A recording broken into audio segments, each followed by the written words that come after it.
Á Arnarstapa má finna úrval veitinga og þjónustu, merktar gönguleiðir og útsýnispalla þar sem sjá má meðal annars yfir Gatklett og höfnina.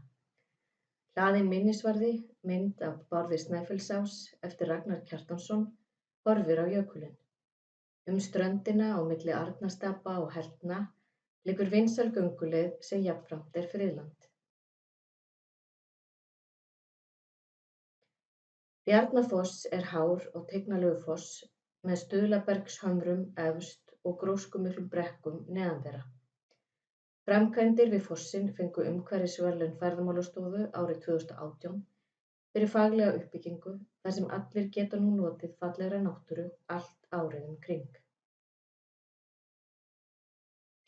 Frá því á 17. öld voru búðir, verslunar og útgerðarstaður og við Búðarós var landtökustaður skipa allt frá landnámi þar sem menn reistu síðar býli sín. Í dag hótel á Búðum og Búðakirkja. Hált Búðahraun friðland og frægt fyrir fjölbreytt gróðurfar. Finna má margar góðar gönguleiðir hraunið. Á Djúpalónssandi aðgengi fyrir alla að útsýnisstað yfir ströndina. Stígur liggur niður í gegnum hraunið að svartri ströndinni. Á ströndinni má enn finna steinatök sem vermenn reyndu afl sitt á og brak úr breska togaranum Ebbfine GI-7 sem fórst fyrir utan Djúpalónssand árið 1948.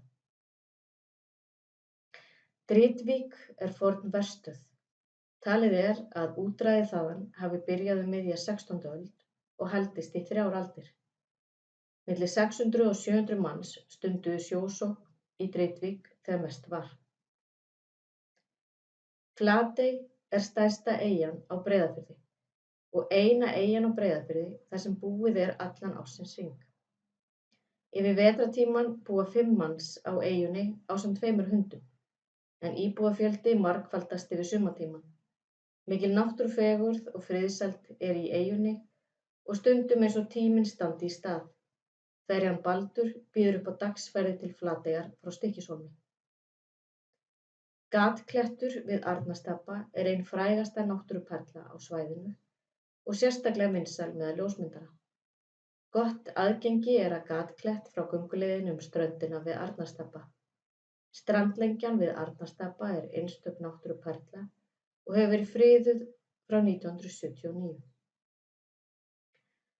Gerðuberg stuðlabergsbelti úr grágrýti. Það hluti af basalthrauni sem rann á tertíer. Það óvenju fallegt og stuðlarnir mjög reglulegir, 1 til 1,5 metri í þvermál og 14 metra háir þar sem þeir hæstir. Við Grundarfjarðarhöfn hægt að fylgjast með bátum sigla í höfn, labba meðfram sjávarsíðunni og skoða hin einstöku listaverk sem staðsett við höfnina. Á veitingastöðum bæjarins meðal annars hægt að gæða sér á nýveiddum fisk.